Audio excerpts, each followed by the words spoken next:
नमस्कार साथियों, हिंदी ज्ञान सागर यूट्यूब चैनल पर एक बार पुनः आपका हार्दिक स्वागत है। जैसा कि आपको पता है, हमारी जो पूर्व एग्जाम के जो प्रश्न हैं उनकी जो श्रृंखला चल रही है, पूर्व एग्जाम के प्रश्नों की, उस श्रृंखला के अंदर हमने फर्स्ट ग्रेड के प्रश्न हैं वो देखे, कॉलेज लेक्चरर के प्रश्न देखे। 2016 और 2021 के अंदर जो कॉलेज लेक्चरर के एग्जाम हुए थे उनके प्रश्न हमने देखे। अब हम सेकंड ग्रेड के अंदर 2011 से लेकर अब तक जितने भी एग्जाम हुए हैं उन एग्जाम्स के प्रश्न जो आदिकाल से संबंधित है उन प्रश्नों को देखेंगे। आप यहाँ पर गौर से देखना कि सेकंड ग्रेड के अंदर फर्स्ट ग्रेड के बनस्पत बहुत कम प्रश्न है वो हिंदी साहित्य के इतिहास से संबंधित होते हैं, और इसी बात को ध्यान में रखते हुए हमें सिलेबस की तैयारी है वो भी करनी चाहिए। हमारा जो भी एग्जाम है, सेकंड ग्रेड है, फर्स्ट ग्रेड है, कॉलेज लेक्चरर, किस एग्जाम में किस भाग का कितना वेटेज है वो प्रश्नों का रहता है, उसके आधार पर ही हमें तैयारी है वो करनी चाहिए। अभी आप देखेंगे कि 2011 से लेकर 2022 तक जितने भी एग्जाम हुए हैं उन सभी के अंदर, सेकंड ग्रेड के अंदर जितने भी एग्जाम हुए उनके अंदर 2 या 3 प्रश्न और अधिकतम कहीं कहीं पर 4 प्रश्न है वो अब तक एग्जाम्स के अंदर देखे गए हैं, आदिकाल से संबंधित हैं। तो चलिए आज हम इन्हीं प्रश्नों को देखते हैं। प्रश्नों को देखने से पहले एक बार पुनः मैं आपको कहना चाहता हूं कि चैनल को लाइक और सब्सक्राइब जरूर करें। सब्सक्राइब अवश्य करें क्योंकि इससे आपको अवश्य ही फायदा होने वाला है। पहला प्रश्न हम देखते हैं। आप ये भी गौर से देखना कि प्रश्न ज्यादातर प्रश्न है वो एग्जाम्स के अंदर इधर उधर से आए हुए प्रश्न है। आदिकाल की अत्यंत सरस रचना बसंत विलास के प्रथम संपादक हैं। बसंत विलास जो रचना लिखी गई थी उसके प्रथम संपादक का नाम पूछा गया है। केशवलाल हर्षद राय धुर, माता प्रसाद गुप्त, गौरीशंकर हीराचंद ओझा, दयाल दास। और ये जो हमारा प्रश्न है वो सेकंड ग्रेड 2010 के अंदर आया है, तो इसका उत्तर हो जाएगा केशवलाल हर्षद राय धुर।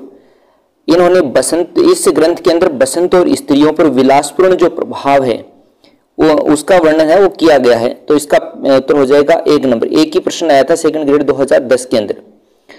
अगला प्रश्न है, शुक्ल जी के अनुसार मिस्र बंधुओं ने आदिकाल में, शुक्ल जी के अनुसार मिस्र बंधुओं ने आदिकाल में कितनी पुस्तकों की गणना की है? तो इसमें है 10, 12, 14 और 16। तो इसका उत्तर है वो हो जाएगा, इन्होंने 10 ग्रंथों की, ये यहाँ पर शुक्ल जी का मिस्र बंधुओं का पूछा, कहीं आप ये नहीं देख लेना शुक्ल जी का पूछा तो शुक्ल जी ने आदिकाल के अंदर 12 ग्रंथों की के आधार पर उनका नामकरण वीरगाथा काल किया था। अमूमन हम कंफ्यूजन में कहाँ रहते हैं कि शुक्ल जी का पूछा है मिस्र बंधु का, उसमें अटपटी भाषा के अंदर देख के हम सोचते हैं कि शुक्ल जी का ही पूछा होगा, इसलिए हम 12 को टिक करके आ जाते हैं, लेकिन ऐसा नहीं है। शुक्ल जी के अनुसार मिस्र बंधुओं ने आदिकाल की कितनी पुस्तकों की गणना की है? तो वो की है 10 पुस्तकों की गणना है वो की है। तो दूसरे प्रश्न का उत्तर एक नंबर उत्तर हो जाएगा। इसके बाद में अगला प्रश्न है, शुक्ल जी ने रीतिकाल के कवियों का अधिकांश परिचयात्मक विवरण किस आधार पर किया है? बहुत प्रसिद्ध सा प्रश्न है, और इसके अंदर क्या हो जाएगा, शिव सिंह सरोज, मिस्र बंधु विनोद, हिंदी साहित्य का श्रृंगार काल, हिंदी साहित्य का आलोचनात्मक इतिहास, ये शब्द यहाँ पर एक्स्ट्रा और जुड़ गया।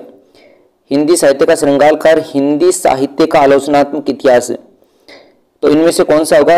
कवियों का, रीतिकाल के कवियों का अधिकांश परिचयात्मक विवरण किससे लिया था? मिस्र बंधु विनोद से लिया था। तो ये 2 प्रश्न है वो सेकंड ग्रेड 2011 टोंक और 12 के अंदर 2 जगहों पर पेपर आउट हो गया था 2011 के अंदर, और वहां पर दोबारा एग्जाम है वो करवाया गया था, और उस एग्जाम के ये प्रश्न 2 आए हुए हैं आदिकाल से संबंधित है सेकंड ग्रेड के अंदर। अब अगले जो प्रश्न है वो सेकंड ग्रेड 2011 के अंदर जो प्रश्न है वो उनके बारे में है। रामकुमार वर्मा ने आदिकाल को किस नाम से अभिहित किया है? तो रामकुमार वर्मा ने आदिकाल को किस नाम से अभिहित किया ये तो आपको पता ही है, संधि काल, चारण काल। और अकेला चारण काल पूछा जाता है तो वो कौन हो जाएगा? ग्रेजुएशन हो जाएगा। तो इसके अंदर उत्तर हो जाएगा बी उत्तर इसके अंदर हो जाएगा। अगला प्रश्न है, अमीर खुसरो ने मुकरियों और पहेलियों की रचना किस बोली या भाषा में की है? तो अमीर खुसरो ने मुकरियों और पहेलियों की जो रचना की है वो खड़ी बोली के अंदर की है, और खड़ी बोली का ये प्रारंभिक दौर माना जा सकता है। खड़ी बोली के प्रारंभिक प्रथम कवि माने जाते हैं अमीर खुसरो को, तो इसमें उत्तर हो जाएगा बी। वैसे पदावलियों की रचना इन्होंने मैथिली भाषा में की थी और मैथिल कोकिल उसको पदावली के आधार पर कहा जाता है। ये प्रश्न भी काफी बार है वो आ चुका है। तो ये प्रश्न आए थे 2011 के अंदर, 2 प्रश्न है। इसके बाद में अगला प्रश्न है सेकंड ग्रेड 2013 के अंदर। सेकंड ग्रेड 2013 के अंदर 6 नंबर का प्रश्न, 7 नंबर का प्रश्न और 8 नंबर का प्रश्न, ये 3 प्रश्न आए हुए हैं। 6, 7 और 8, यानी कि ज्यादा से ज्यादा 2 या 3 प्रश्न है वो इसके अंदर एग्जाम्स के अंदर आते हैं। उत्तर अपभ्रंश से ही पुरानी हिंदी, और पुरानी हिंदी जैसे कि मैंने आपको पहले ही बताया था, उत्तर अपभ्रंश से पुरानी हिंदी, पुरानी हिंदी है ये नाम आती है आपके शब्द जो जहन में आना चाहिए वो चंद्रधर शर्मा गुलेरी का। वैसे इसका समर्थन किया था राहुल सानकरतायनन ने और शुक्ल जी ने, इनका समर्थन किया था। पुरानी हिंदी इन्होंने उत्तर अपभ्रंश को कहा था। उत्तर अपभ्रंश का तात्पर्य है, इसको प्रारंभिक हिंदी भी कह सकते हैं, पुरानी हिंदी भी कह सकते हैं, प्रारंभिक हिंदी भी कह सकते हैं, इसको अवहट भी कहते हैं, यानी कि काफी नाम इसके चर्चित हैं, अलग अलग एंगल से इन्होंने नाम है वो दिए हैं। तो यहाँ पर उत्तर अपभ्रंश ही पुरानी हिंदी है, यह घोषणा करने वाले पहले विद्वान कौन थे? रामचंद्र शुक्ल, ग्रियर्सन, चंद्रधर शर्मा गुलेरी, सुनीति कुमार चटर्जी। तो इसमें उत्तर क्या हो जाएगा? चंद्रधर शर्मा गुलेरी। तो आप देख रहे हो कि ये प्रश्न भी आया हुआ, यानी कि तकरीबन प्रश्न है वो इधर उधर से कहीं न कहीं से आए हुए प्रश्न है, वो ही आगे पीछे होकर रिपीट होते रहते हैं। हिंदी साहित्य की आदिकालीन रचना राउल वेल के बारे में निम्नांकित में से कौन सा कथन सही नहीं है? और ये प्रश्न तो पता नहीं, अब तक हमने जितने भी प्रश्नों पेपर्स हैं उसको देखा तो उसमें बहुत जगहों पर ये प्रश्न है वो हमें देखने के लिए मिलता है। हिंदी साहित्य की आदिकालीन रचना राउल वेल के बारे में निम्नांकित में से कौन सा कथन सही नहीं है? ये सही नहीं है, ये शिलांकित कृति है, ये ठीक है। इसकी रचना बेल नामक नायिका के नखशिख वर्णन के प्रसंग में हुई है। ये चंपू काव्य की प्राचीनतम हिंदी कृति है। इसमें हिंदी भाषा की 7 बोलियों के शब्द है वो मिलते हैं। तो इसके अंदर उत्तर क्या हो जाएगा? इसके अंदर उत्तर हो जाएगा इसकी रचना बेल नामक नायिका के नखशिख वर्णन के प्रसंग में हुई। ये कथन है वो सही नहीं है, क्योंकि इसकी रचना राहुल नामक नायिका के नखशिख का वर्णन, यहाँ पर बेल नहीं आएगा, यहाँ पर शब्द क्या आएगा? राहुल शब्द आएगा। तो इसके अंदर बी उत्तर हो जाएगा। अगला प्रश्न है, हिंदी साहित्य के आदिकाल की किस एक विशेषता ने मलिक मोहम्मद जायसी की रचना पद्मावती एवं तुलसीदास की रचना रामचरितमानस दोनों को प्रभावित किया? यानी कि आदिकाल की एक ऐसी विशेषता है जो पद्मावती में भी हमें दिखाई देती है और रामचरितमानस के अंदर भी दिखाई है वो देती है। तो ऐसी कौन सी विशेषता है? और इसके अंदर ऑप्शन है विषय वस्तु, भक्ति पद्धति, छंद योजना, रस योजना। तो आप इसमें देख रहे हो कि विषय वस्तु, भक्ति पद्धति और रस योजना ये तीनों ही नहीं है। छंद योजना इसके अंदर दोहा और चौपाई छंद, दोहा और चौपाई जो छंद है वो आदिकाल के अंदर भी प्रयोग किया गया था, और यही दोनों छंद हैं वो किसके अंदर? पद्मावत और इसके अंदर अपने रामचरितमानस के अंदर भी प्रयोग है वो किए गए हैं। तो इसका उत्तर हो जाएगा सी। अब इसके बाद में है सेकंड ग्रेड 2016 के अंदर कौन कौन से प्रश्न हमारे यहाँ पर आए हुए हैं। 9वां प्रश्न है, सरप्पा को हिंदी का प्रथम कवि मानने वाले विद्वान हैं? सरप्पा को हिंदी का प्रथम, ये भी बहुत प्रसिद्ध सा प्रश्न है। सरप्पा को हिंदी का प्रथम कवि मानने वाले कौन है? राहुल सानकरतायनन है। ये प्रश्न बहुत बार आ चुका है। कई बार ये पूछ लेते हैं कि राहुल सानकरतायनन के अनुसार हिंदी का प्रथम कवि कौन है, तो वो सरप्पा हो जाएगा। इस प्रकार से इसको उल्ट पुलट के एक बार कोटेशन के अंदर भी पूछा गया है। हमने जो पिछले प्रश्न हल किए हैं उनके अंदर आप जाके देखोगे तो एक बार कोटेशन दिया था और उसके रूप में भी ये प्रश्न है वो पूछा गया था। अगला प्रश्न है, किस विकल्प में रचना व रचनाकार सुमेलित नहीं है? ये पूछा है कि सुमेलित नहीं है। तो उक्ति व्यक्ति प्रकरण दामोदर शर्मा, इसको दामोदर शर्मा, दामोदर कवि, दामोदर पंडित, यानी कि कई जगहों पर भिन्न भिन्न नाम है इसके दिए हुए हैं। शर्मा कहीं पर पंडित, कहीं पर कवि, दामोदर कवि, दामोदर शर्मा, दामोदर पंडित, इस प्रकार से। तो ये तो ठीक है। शब्दानुशासन हेमचंद्र का, ये भी ठीक है, व्याकरण ग्रंथ है। परमाल रासो दलपत विजय, ये ऑप्शन है ये सही नहीं है। परमाल रासो किसकी रचना है? जगनिक की रचना है। और दलपत विजय की जो रचना है वो कौन सी है? दलपत विजय की खुमान रासो, इनकी खुमान रासो है। वर्ण रत्नाकर ज्योतिरेश्वर ठाकुर, ये भी रचना ठीक है। तो इसका उत्तर हो जाएगा ये सुमेलित नहीं है, परमाल रासो है, ये सुमेलित नहीं है। 10 प्रश्न हो गए। अगला प्रश्न, तो ये 2 प्रश्न यहाँ पर आए थे सेकंड ग्रेड 2016 के अंदर। सेकंड ग्रेड 2018 के अंदर कितने प्रश्न आए देखेंगे? 11 का, 12 का, 13, 3 प्रश्न है, यानी कि मैं बता रहा हूँ 2 प्रश्न 3 प्रश्न यहाँ तक ये प्रश्न है वो आते हैं। कहीं कहीं पर हो सकता है कोई पेपर के अंदर 4 प्रश्न भी आ जाएं, लेकिन 2 या 3 प्रश्न है वो ज्यादातर आते हैं। आदिकाल के नामकरण के संबंध में कौन सा विकल्प है वो सही नहीं है? ग्रियर्सन ने चारणकाल नाम, ये मैंने पहले भी आपको बताया था। राहुल सानकर्तायन ने सिद्ध सामंत काल, ये भी ठीक है, विकल्प सही नहीं है पूछा। हजारी प्रसाद द्विवेदी है आदिकाल नाम दिया, ये भी बहुत बार पीछे प्रश्न आ चुका है। विश्वनाथ प्रसाद मिश्र, अब देखिए यहाँ पर हो सकता है कि हमने ये ना पढ़ा हो, लेकिन ग्रियर्सन का चारणकाल हमने पढ़ लिया। राहुल सानकर्तायन का सिद्ध सामंत काल है, ये हमारे पीछे के प्रश्नों के अंदर आ चुका है। हजारी प्रसाद द्विवेदी का आदिकाल, ये हमारे पीछे प्रश्नों में आ चुका है और तीनों ही सुमेलित हैं। तो चौथा कौन सा हो जाएगा उत्तर इसका? डी। विश्वनाथ प्रसाद मिश्र है, उन्होंने इसको संधिकाल नहीं किया, नहीं कहा, उन्होंने इसको क्या कहा है?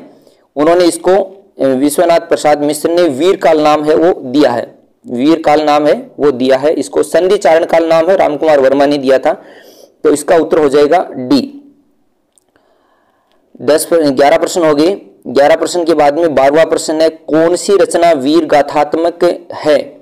वीर गाथात्मक पूछा है। बीसल देव रासो, कीर्तिलता, विद्यापति की पदावली और खुसरो की पहेलियां। ये प्रश्न भी हमने काफी बार है वो हल कर लिया है। 12 जो रचनाएं थी शुक्ल जी के अनुसार, उन 12 रचनाओं में 3 रचनाएं ऐसी थी। 3 रचनाएं कौन कौन सी? एक तो बीसल देव रासो, विद्यापति की पदावली और खुसरो की पहेलियां, ये वीर गाथात्मक नहीं थी। बाकी 9 रचनाएं वो वीर गाथात्मक थी। तो इसका मतलब इसमें क्या बच गया था? कीर्तिलता। तो इसका उत्तर हो जाएगा बी, कीर्तिलता। इसके बाद में इनमें से कौन सी रचना आदिकाल के जैन साहित्य में शामिल नहीं है? कौन सी रचना आदिकाल के जैन साहित्य में शामिल नहीं है? अब देखिए इसमें ये काफी बार ये इस प्रकार के प्रश्न पूछे जाते हैं। तो जैन साहित्य के हमें ग्रंथ है वो अलग याद होने चाहिए, सिद्ध साहित्य के अलग याद होने चाहिए, बौद्ध साहित्य के हमें जो बौद्ध सिद्ध थे उनके अलग याद होने चाहिए। यानी कि कहने का मेरा तात्पर्य कि रासो अलग होने चाहिए, ये सारी की सारी रचनाएं हमें अलग अलग जो हैं वो याद होनी चाहिए। और अंत में लौकिक जो साहित्य लिखा गया तो वो अलग से याद होने चाहिए। जब हम नोट्स पढ़ेंगे तो उसमें सारे के सारे मैं अलग अलग आपको इस प्रकार से लिखवा दूंगा। तो वर्ण रत्नाकर कौन सा जैन साहित्य में शामिल नहीं है पूछा है। तो वर्ण रत्नाकर, भरतेश्वर बाहुबली रास, श्रवाकाचार और चंद्रबाला रास। तो चंद्रबाला रास ये किसकी है? आशगु की है, ये जैन ग्रंथ है। श्रवाकाचार ये देवसेन की, ये जैन ग्रंथ है। और भरतेश्वर बाहुबली रास ये भी जैन ग्रंथ है शालिभद्र सूरी का। वर्ण रत्नाकर ज्योतिरेश्वर ठाकुर की जो ये रचना ये जैन साहित्य में शामिल नहीं है, ये अंत में जो लौकिक साहित्य लिखा गया तो उसके अंदर शामिल इसको किया जाता है। तो इसमें हो जाएगा 1 नंबर उत्तर वर्ण रत्नाकर। अगला प्रश्न है संस्कृत विभाग के अंदर 2018 संस्कृत विभाग के अंदर हमने उसके जो माध्यमिक शिक्षा के हैं वो प्रश्न हल कर लिए। अब इसके बाद में 2008 संस्कृत विभाग के अंदर 1, 14, ये 16 नंबर गलत, 15 और ये 16 और ये 17, यानी कि 3 प्रश्न है वो हमारे इसके अंदर आए हुए हैं। 2018 संस्कृत विभाग के अंदर पृथ्वीराज रासो को सर्वदा अप्रामाणिक ग्रंथ मानने वाले विद्वान है कर्नल टोड, श्याम सुंदर दास, डॉक्टर बुल्लर, विष्णुलाल, मोहनलाल विष्णुलाल। इसको अप्रमाणिक पूछा है। तो अप्रमाणिक है वो सबसे पहले किसने माना था? डॉक्टर बुल्लर ने। और ये देखिए इनको रटने की ज्यादा आवश्यकता नहीं है। डॉक्टर बुल्लर ने इसको सर्वप्रथम इसके ऊपर रोक लगाई थी। शुरू के अंदर ये ग्रंथ है ये कर्नल टोड के द्वारा प्रकाशन इसका करवाया जा रहा था। रॉयल एशियाटिक सोसाइटी के द्वारा इसका प्रकाशन करवाया जा रहा था। तो यहाँ पर बुल्लर है, उन्होंने इसके ऊपर एशियाटिक सोसाइटी जो रॉयल एशियाटिक सोसाइटी है उसको लेटर लिख के ये इसके ऊपर रोक लगाने के लिए कहा था। उन्होंने जैन का लिखा हुआ पृथ्वीराज विजय जो ग्रंथ लिखा था उसके आधार पर उन्होंने ये माना था कि पृथ्वीराज रासो ये ग्रंथ है जिसका प्रकाशन किया जा रहा है वो सही नहीं है। तो डॉक्टर बुल्लर ने इसके ऊपर रोक लगाई थी। और बाद में हमें इस बात का भी पता होना चाहिए, ये तो रोक तो इन्होंने लगाई थी लेकिन बाद में इसका प्रकाशन है वो किसने करवाया था? तो प्रकाशन बाद में इसका है। इससे संबंधित भी हमारे एक वृत्त संस्करण इसका आता पृथ्वीराज रासो का, जिसके 2 खंड है, 2 खंड और 69 सर्ग है जिसके माने जाते हैं वो वृत्त संस्करण के आधार पर माने जाते हैं। और इसका प्रकाशन है वो बाद में कर्नल टोड के ऊपर रोक लगाने के बाद में नागरी प्रचारिणी सभा द्वारा इसका प्रकाशन है वो करवाया गया था। और इसका सबसे छोटा संस्करण है वो 1300 जो छंद जिसके अंदर माने जाते हैं। डॉक्टर दशरथ शर्मा ने उसको मूल ग्रंथ माना था। इनका मानना था कि शुरू के अंदर 1300 इसके अंदर छंद थे, बाद में इसके अंदर परिचित था वो जुड़ते गए और इस कारण से ये बड़ा ग्रंथ बनता गया। लेकिन मूल रूप से इसके अंदर क्या थे? 1300 छंदी थी और डॉक्टर दशरथ शर्मा ने इसके आधार पर इसको प्रमाणिक है वो माना था। तो यहाँ पर हमें इनके प्रमाणिक किसने माना था, अप्रमाणिक किसने माना था और अर्ध प्रमाणिक है इसको किसने माना था, वो सारी की सारी याद होनी चाहिए। जैसे कि प्रमाणिक मानने वालों में श्याम सुंदर दास है, मिश्र बंधु है, कर्नल जेम्स टोड जिसका प्रकाशन करवा रहे थे, मोहनलाल विष्णुलाल पंड्या ये प्रमाणिक मानने वाले थे। फिर इसके बाद में ये जो श्याम सुंदर दास हैं ये इसको प्रमाणिक मानने वाले थे, कर्नल टोड है ये प्रमाणिक मानने वाले थे। तो ये तो तीन तो प्रमाणिक मानने वाले थे। डॉक्टर बुल्लर है वो इसको अप्रमाणिक मानने वाले थे। अर्ध प्रमाणिक की अगर हम बात करें तो हजारी प्रसाद द्विवेदी है, दशरथ शर्मा, जैसे कि मैंने अभी बताया आपको 1300 जो छंद थे उसके आधार पर सबसे छोटा जो संस्करण था इसका उसके आधार पर इसको प्रमाणिक है उन्होंने माना था। सुनीति कुमार चटर्जी है, मुनि जिनविज है, ये मोटे मोटे से नाम है वो हमें खास करके याद है इसके अंदर रखने हैं। इसी प्रकार से इसको सर्वदा अप्रमाणिक मानने वालों में सबसे पहले तो डॉक्टर बुल्लर हो ही जाएगा, फिर उसके बाद में शुक्ल है, मुरारी दान है, मुंशी देवी प्रसाद है, ओझा है और उसके बाद में शुक्ल है तो वहां पर रामकुमार वर्मा भी आपको है पता है वो मिलेगा। तो ये इसको अप्रमाणिक मानने वाले थे। इसके बाद में अगला प्रश्न हमारा जो है वह रचना और रचनाकार का कौन सा वर्ग है वो सुमेलित है। तो इसके अंदर ये पूछा गया है वर्ण रत्नाकर, ज्योतिषी ठाकुर, बिसलदेव रासो, नरपति नालय, उक्ति व्यक्ति प्रकरण, गोविंद चंद्र श्रवाकाचार्य, देवसेन। तो इसके अंदर ये प्रश्न के अंदर ये भाषा इस प्रकार से रचना और रचनाकार का कौन सा वर्ग सुमेलित नहीं है। यहाँ पर क्या है, नहीं है। तो नहीं है कौन सा, वर्ण रत्नाकर ज्योतिषी ठाकुर का है, बिसलदेव रासो नरपति नालय का है, उक्ति व्यक्ति प्रकरण ये गोविंद चंद्र का नहीं है, श्रवाकाचार्य देवसेन की है। तो इसके अंदर नहीं है कौन सा हो जाएगा, उक्ति व्यक्ति प्रकरण। इसके बाद में हमारा अगला प्रश्न है आदिकाल। ये छोटे मोटे मिसप्रिंट हो जाते हैं उसकी चिंता मत कीजिए, मैं आपको बताता रहूंगा साथ साथ में। आदिकाल को सिद्ध सामंत काल है वो किसने कहा था। तो ये सीधा सीधा सा प्रश्न है, ये बहुत बार आता रहता है। सिद्ध सामंत काल है वो किसने कहा था, राहुल सानकर्तायनन ने इसको कहा था। इसके बाद में अगला प्रश्न हमारा है बिसलदेव रासो की नायिका का क्या नाम है। ये प्रश्न पहले भी हमने हल कर लिया है, राजवती, राजमती, रूपवती, रूपमती। तो इसका क्या हो जाएगा, राजमती। 18 प्रश्न हो गए। 19वां प्रश्न सेकंड ग्रेड 2018 ये विशेष शिक्षा के प्रश्न है। विशेष शिक्षा का एग्जाम जो होता है स्पेशल एजुकेशन वाले होते हैं उनके जो प्रश्न है वो भी मैंने यहाँ पर लिए हैं। नागरिक प्रचारणी सभा द्वारा प्रकाशित पृथ्वीराज रासो को प्रामाणिक ग्रंथ मानने वाले विद्वान इनमें से कौन है। प्रमाणिक पूछा इसके अंदर, तो ये हमने जस्ट पहले ये भी एक प्रश्न और भी हल किया था। श्याम सुंदर दास, रामचंद्र शुक्ल ने तो इसको क्या माना था, अप्रमाणिक माना था। डॉक्टर बुल्लर ने भी इसको क्या माना था, अप्रमाणिक माना था। और गौरीशंकर हीराचंद ओझा ने भी इसको क्या माना था, अप्रमाणिक। तो इसमें प्रमाणिक किसने माना था, श्याम सुंदर दास ने। यानी कि ये प्रश्न तो आपको नींद में भी याद होना चाहिए कि इसमें कौन प्रमाणिक है कौन अप्रमाणिक मानने वाले थे। ये सारी चीजें हमें याद होनी चाहिए।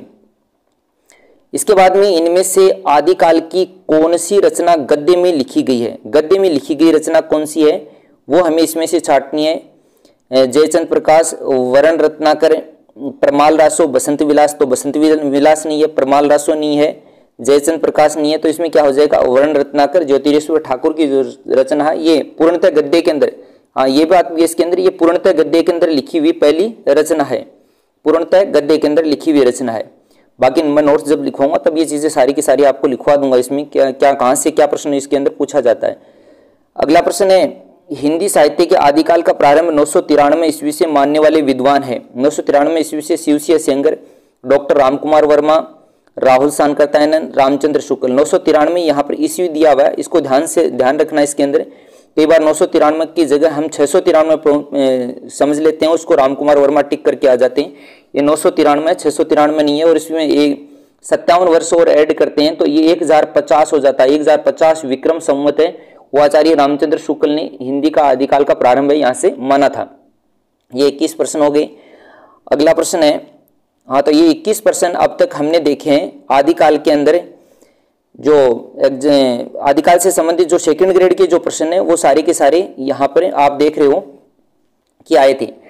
अब हमारे बच गए 2022 के। वैसे तो 2022 का रिसेंटली एग्जाम अभी हुआ है इसलिए आपने सभी ने ये प्रश्न देखे होंगे, लेकिन फिर भी मैं 2022 के संस्कृत विभाग के और माध्यमिक शिक्षा दोनों के अंदर जो पेपर हुए हैं उनके अंदर आदिकाल से संबंधित जो प्रश्न आए वो प्रश्न, और कॉलेज लेक्चरर 2016 और कॉलेज लेक्चरर 2021 के जो एग्जाम हुए हैं, 2016 के अंदर 2021 के अंदर जो एग्जाम हुए हैं उसके अंदर फर्स्ट पेपर के सेकंड पेपर के प्रश्न वो मैं करवा चुका। फर्स्ट पेपर के प्रश्न जो हैं वो हम और देखेंगे, तो वो 17-18% के लगभग और हैं, उनको देख लेंगे। और इस प्रकार से आदिकाल के अब तक के 9-10 जो वीडियो हमारे हो जाते हैं, उनके अंदर तकरीबन हमने अब तक कितने प्रश्न हल कर लिए, अब तक 200 के लगभग प्रश्न हमने हल कर लिए। और अगर हम ये 200 प्रश्न ही हल करें और इसके आसपास से थोड़ा बहुत मैटर और भी पढ़ लें, तो मैं ये मानता हूं कि सेकंड ग्रेड के अंदर तो तकरीबन इन्हीं प्रश्नों में से प्रश्न है वो रिपीट हो जाते हैं। लेकिन ये जो प्रश्न है इसके इर्द गिर्द से फर्स्ट ग्रेड के अंदर और कॉलेज लेक्चर के अंदर भी काफ़ी प्रश्न है वो पूछे जाएंगे। बाकी तो हम इसका विस्तृत विवेचन जब पढ़ेंगे आदिकाल का 1-2 वीडियो के बाद में पूरे नोट्स से मैं आपको लिखूंगा, तब इसमें सारा सब कुछ है वो क्लियर हो ही जाएगा। इसलिए चैनल को सब्सक्राइब अवश्य कर लें, इससे आपको फ़ायदा ही फिर कह रहा हूँ होने वाला है, आपको कोई नुकसान इसके अंदर नहीं होगा। तो इन्हीं सब के साथ आज के लिए बस इतना ही, बाकी बाद में। धन्यवाद।